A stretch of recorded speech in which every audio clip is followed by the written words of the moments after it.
Again, use your raise hand function to indicate you would like to ask a question. When you are called on for your question, please state your name and affiliation first.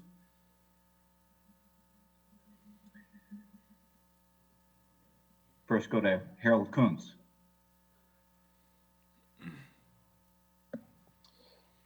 Hey, Mitch, how are you doing today? Harold Kuntz, I'm here from the Fox affiliate in Kansas City. Just wanted to ask you about just your memories of playing at Eudora, how proud the community is of you for making it this far, and just some memories of, playing down there and representing Kansas City as well in the NCAA tournament. Not many players from the KC area, are in the tournament. Just representing the area, memories of Eudora, and how proud the community is of you. Yeah, first of all, I'm doing really well. It's good morning. Being from Eudora and playing for a community like Eudora that is so tight-knit and together, and I know a lot of people within the community, it's really special. It's special coming from a place like that, and then that's kind of what I wanted to emulate in my college career, and Creighton has done just that. Throughout my college career, I've had people come up to watch Creighton games in Omaha, and their support has been endless, and it's incredible to be from a community that follows and supports me and wants me to be successful. They're kind of a part of the ride with me, so it's really cool to have a whole town, a small town in Kansas, just behind you and wants you to be successful. The Kansas City area is awesome. I think the players are very underrated. We have a bunch of talent from Kansas City that has had successful college careers before me, while I was in college, and certainly kids that are going to come after me. So it's a good place to play basketball. It's good competition, and I think it's really underrated in what we do at the next level and how we have our successes in college. Thank you. Thank you. Our next question will come from Billy Woods. Please unmute yourself and ask your question, Billy.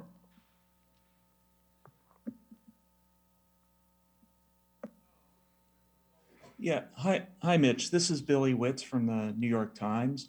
I know you've been playing at Hinkle. This isn't your first trip there, but I'm just wondering if you remember anything about the first time you played there, and if growing up, if you watched Hoosiers at all, and just sort of your memories of kind of walking into a unique place to play for the first time.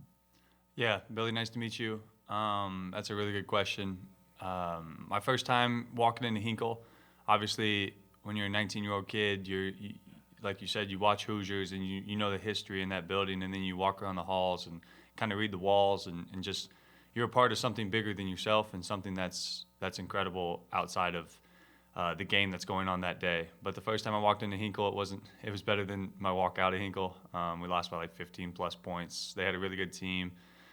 They played well, and we just didn't have it on the road. That happens. We've been there. But obviously my last memory of Hinkle is a lot better, advancing to the Sweet 16 and just kind of being a part of that building and being a part of that history and that was actually my first win in Hinkle. So that's, 1-4 in there. And when you get a win in the tournament to advance at Hinkle, obviously that's a huge accomplishment, and you're just a part of those history books, and hopefully we can keep going, and hopefully the next one will be more special in Hinkle. But all the history and just being a part of it and having some of my family and some people from my hometown coming to watch is just a special and surreal experience for me and for everyone, and I think it's really cool. So hopefully we can keep that going.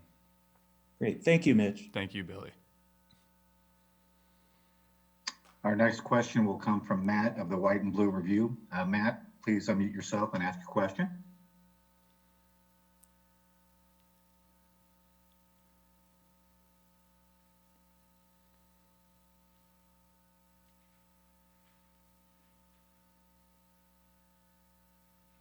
Looks like Matt has lowered his hand. We'll go to Gonzaga affiliate KREM. Please unmute yourself and ask your question.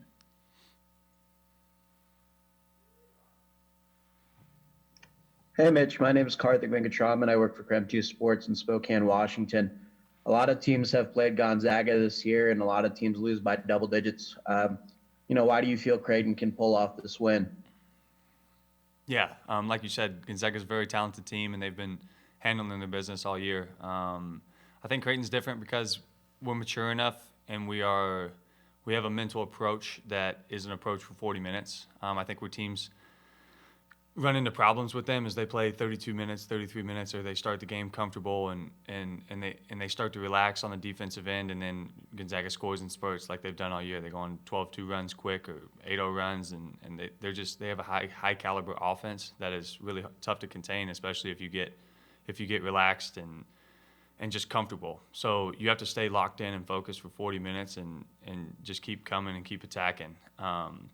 They're an unbelievable team. I mean, we played this team in the past. We've had 2 different leads at halftime, and like I said, they just keep coming. They score in bunches. So you can't get relaxed. You can't get comfortable when you're playing a team who has this kind of talent and is this powerful on the offensive end. You just kind of have to stay locked in and focused for 40 minutes if you want to be different. And I think with the maturity and the experience on our team, I think we're the team that can do that, and we can make some noise and really shock the world. Thanks, Mitch. Thank you. Again, media, use your raise hand function to indicate you would like to ask a question. When you are called on for your question, please state your name and affiliation first. And we'll go next again to Matt at the White and Blue Review. Matt. Sorry, this time the unmute function popped up. Mitchell, how are you, man? I'm doing well. What did Monday night, like, what did that mean to you? Like, how did you take that in when you were in the locker room, and just, did you think back on the 4 years at all? And because I know how much going to a Sweet 16 meant to you from the jump, from the minute you got to Creighton. I just wondered how you absorbed that accomplishment, that it was finally happening. Yeah. Monday night meant to me, it was just kind of the thoughts that were going through my head were, I've played on too many very talented Creighton teams not to advance to a Sweet 16 in my 4 years. It kind of would have been a letdown, and obviously given the circumstances last year and us not being able to compete, you want to come back and with kind of that unfinished business attitude and mentality. And I think we came in with that. We played well. We executed on both ends of the floor, and that's why we're still here, and that's why we're talking today. But what it meant to me, it was more about the fans. I mean, I've been here for 4 years, and obviously not making a Sweet 16, it hurts. But some of these people have been fans for 50 and 60 years and haven't advanced to a Sweet 16. So it's a special moment when you look up into the crowd and you see so many of the boosters and the people who have been lifelong Jays fans finally see that moment. And then obviously you get to social media and everybody's talking about it, and everybody's super excited and having a good time. So it means more to me that they were excited than it was for myself, if that makes sense. I know I didn't really word that the way that represents it the best, but it was really cool for them. And obviously when I look back when I'm 30 or 40 years old, it's going to be a special moment. But right now you're just caught up and on to the next one and building that preparation and that focus to get to the next game, and that's what you do.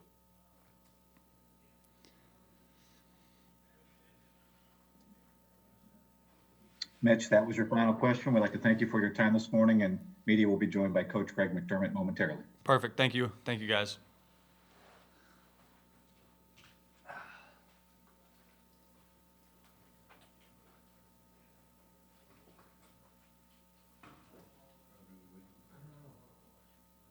Do you want to coach now, or you want to wait till 10?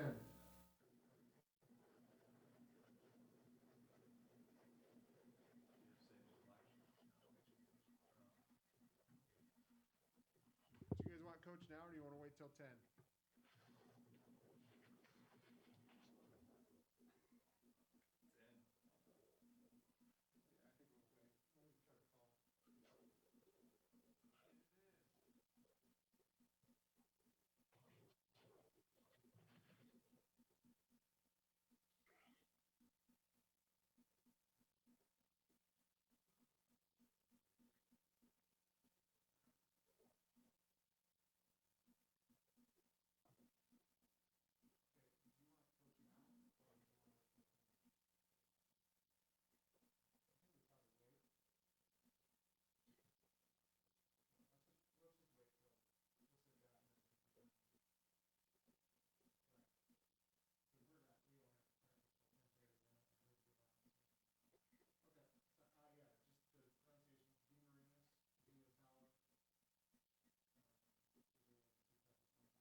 Again, media, welcome to the NCAA March Madness off-day press conferencing. Press conference featuring Sweet 16 Creighton. We'll hear from Greg McDermott momentarily. Again, please check your settings and identify yourself by name and affiliation.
We will begin momentarily. Again, media, use your raise hand function to indicate you would like to ask a question. When you are called on for your question, please state your name and affiliation first.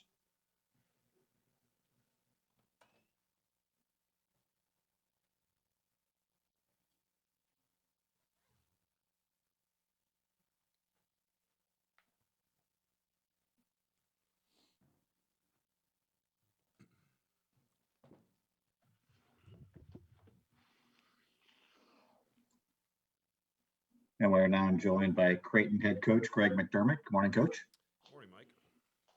We'll start off with a question from Matt DeMarinis from the White and Blue Review. Matt.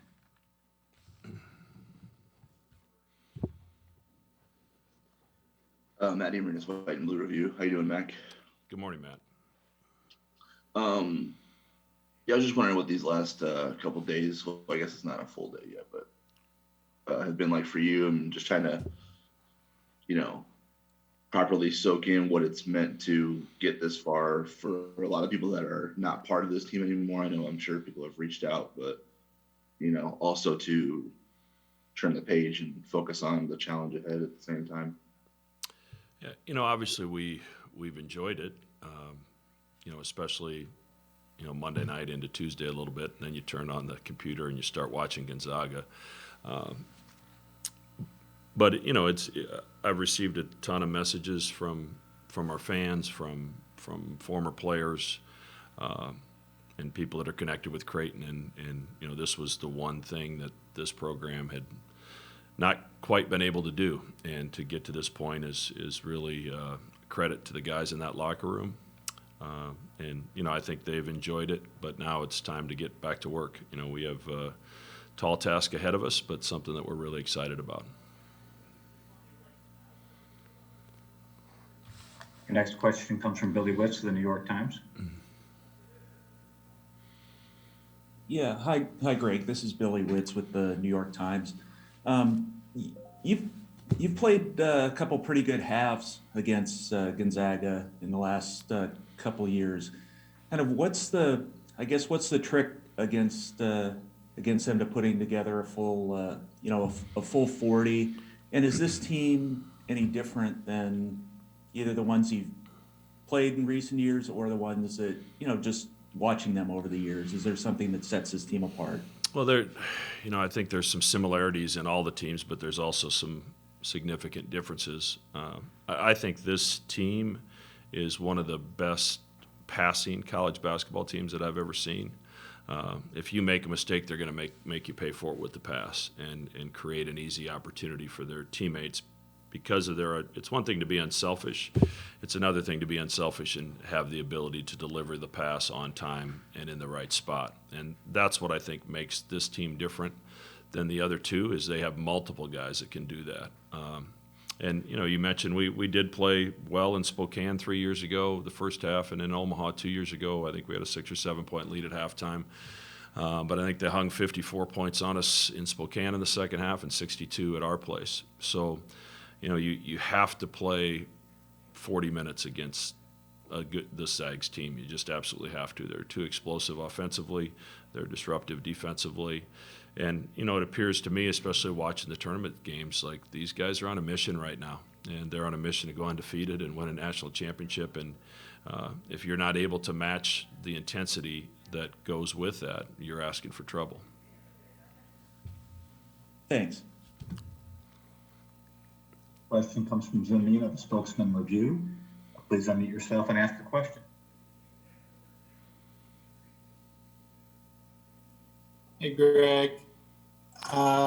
Curious, you have an experienced team, lots of guys who've been in the system for a couple years, but recruiting is really changing, especially this year with that transfer rule change and guys that in your program have the option of coming back as well. What is it going to look like this recruiting season versus others? Yeah, obviously it's going to be different. I think everybody's trying to figure out exactly what that's going to look like. But, part of the reason we're still here is we have an experienced team. And I think in a very atypical year, to get through that, you have to have guys that have been there, that have done it, that can help lead your team. And certainly the veterans that I have on this team, the starting five, has all been here at least 3 years. So they get it. But the landscape is changing with transfers being immediately eligible. So I think it could make it a little more difficult to build a program. I think you're going to build a team each year rather than trying to build a program. But we'll see what happens. I don't think anybody knows the answer to that for sure. But as the landscape changes in the recruiting world, you better change with it, or you're going to get left behind. Thank you. Go next to Harold Coons. Harold, please unmute yourself and ask your question.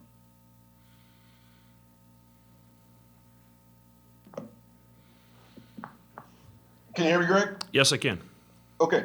Hey, Harold Kuntz with the Fox affiliate in Kansas City. I hope you're doing well today. Just wanted to ask you two questions. One, you have three guys from the Kansas City area, Christian from Lee Summit, Nick from Park Hill, and of course, Mitch from Eudora. What is it about the Kansas City area and just what you've been able to find from the area that impresses you so much that you have three guys on your roster who have made a Sweet 16? Yeah, we have Jet Canfield from Topeka, which is a little ways down the road, but there's four guys from kind of that general area, and there's great basketball in the Kansas City metro. We've always felt that. Of course, you got Jeremiah Robinson Earl playing for Villanova as well, but the guys on our team, Mitch has had a terrific career, has been everything that we could have hoped for and more. Christian's development the last year has been off the charts, and you've seen him grow even through the NCAA tournament this year. And then Nick and Jet just bring they're really important members of our team. Their leadership, their commitment to improvement, the way that they cheer on their teammates' success is what makes a locker room successful. And we've got a good group of guys, and those four certainly fall into that category. And specifically about Mitch, just can you kind of take me through when you recruited him back and he was at Eudora? Obviously, it's so close to Lawrence, but we're able to kind of, shall we say, win that battle to get Mitch. What was it about Mitch that always impressed you when he was in high school at Eudora? Being a small school, 4A school in Kansas, that knew he would be impressive enough to play at the Big East level.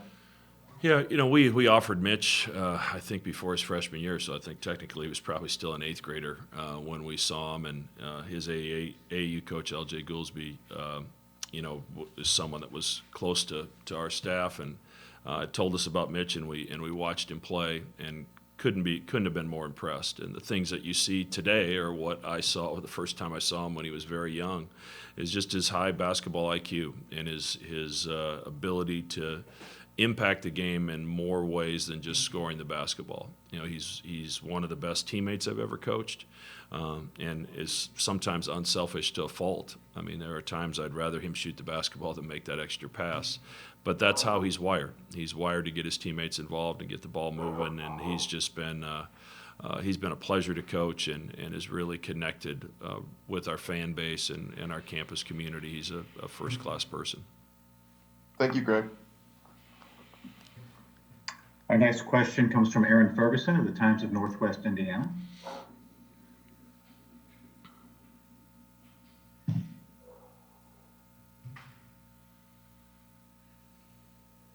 Aaron, go ahead.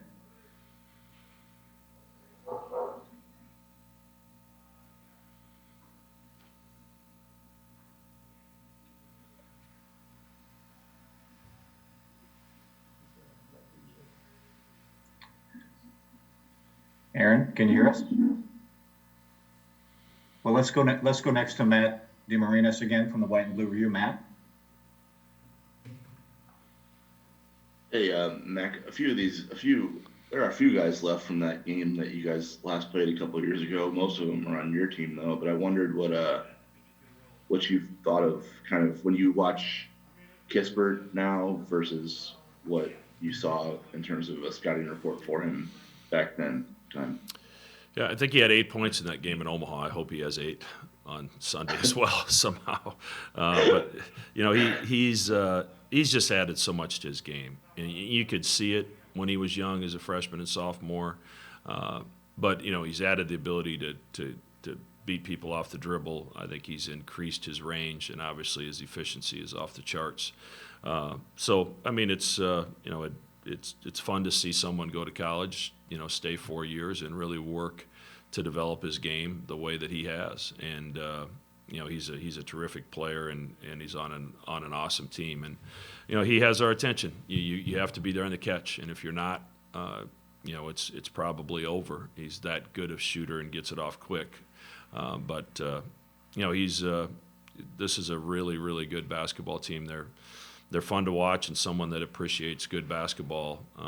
As you watch more games of them on film, it's very enjoyable to watch because it's the way basketball is supposed to be played.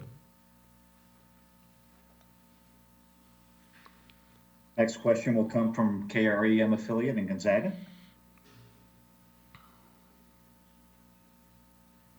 Hey, Coach. This is Karthik Venkatraman from Creighton Sports in Spokane, Washington.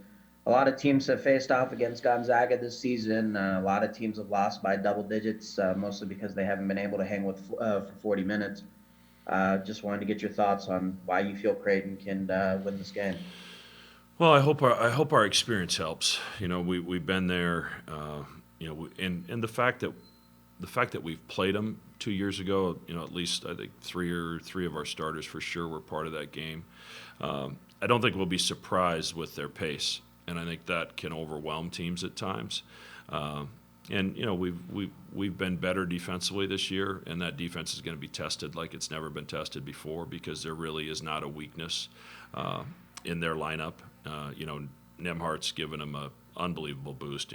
He's a magician with the basketball and the way he sees the floor and creates things for everybody else. And Timmy is. I think has the best footwork of any post player in college basketball right now. So the reality of it is, though, you have to defend. You have to understand their pace, and you have to be able to try to slow that down. But you have to score. We're not winning this game 65-64. We're going to have to score some points. And, we haven't had many games this year where we've had all of our shooters clicking at the same time, maybe at home against Villanova, at home against Seton Hall. It's going to take that kind of a game for us to kind of hang in there because you have to score points. And I think we'll defend them, and I think we'll compete. But they're going to score, and we've got to figure out a way to match that. Thanks. Coach, your next question comes from John Mayatawa of the Omaha World Herald. John? Yeah, John Neatow with the World Herald. I hopped on late, Greg, so if you're asked about Christian, I apologize. But man, those first 2 games in the NCAA tournament, like is that about as complete as it can get with the way that he contributed on both ends of the court? I mean, he just seemed to be everywhere. Yeah, he's playing at a really high level right now, and we've seen certainly signs of that throughout the season, and it's become more consistent with each passing day. So, yeah, I'm really, really proud of him for the way he's developed on both ends of the floor. Offensively, the numbers are the numbers. He's shooting an incredible percentage from the field on this season. His rebounding numbers have been terrific. But what he's doing defensively at the rim too has been a big plus for us. We're able to defend people around the basket much better this year because of his development, his ability to meet people at the rim and make it tough. And as you can see, Christian's having a lot of fun out there right now. He's playing with energy, he's playing with emotion, and that I think his teammates feed off that. So he's got a tall challenge on Sunday. Because, as I mentioned, Timmy's very, very talented. But Christian poses some problems for them as well. And, I think he's excited about the opportunity to play on this stage against a very good player.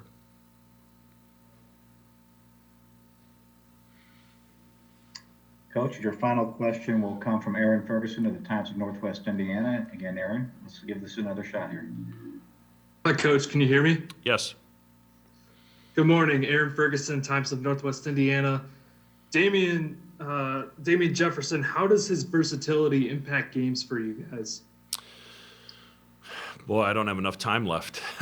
He's the things that he does for us. Number one, he brings energy to our team and to that huddle every time out. His tenacity and his passion just it's all over his face and all over his body language. But we can switch ball screens with him. He can guard a point guard. He can fight a big guy if he has to. Obviously, his combination of being able to shoot the 3-point shot and beat people off the dribble, get to the rim or get to his mid-range, he can score at all 3 levels because of that. But he's our energy. He's the heart and soul in a lot of ways of our team because of the passion that he plays with. And his development over the course of the 4 years he's been with us has been off the charts. It's been fun to watch, and really, really happy for him that he's gotten to experience this on this stage. Thank you. Thank you, Mac, for your time today. Great to hear your voice again, Mike. Yours as well. Thanks.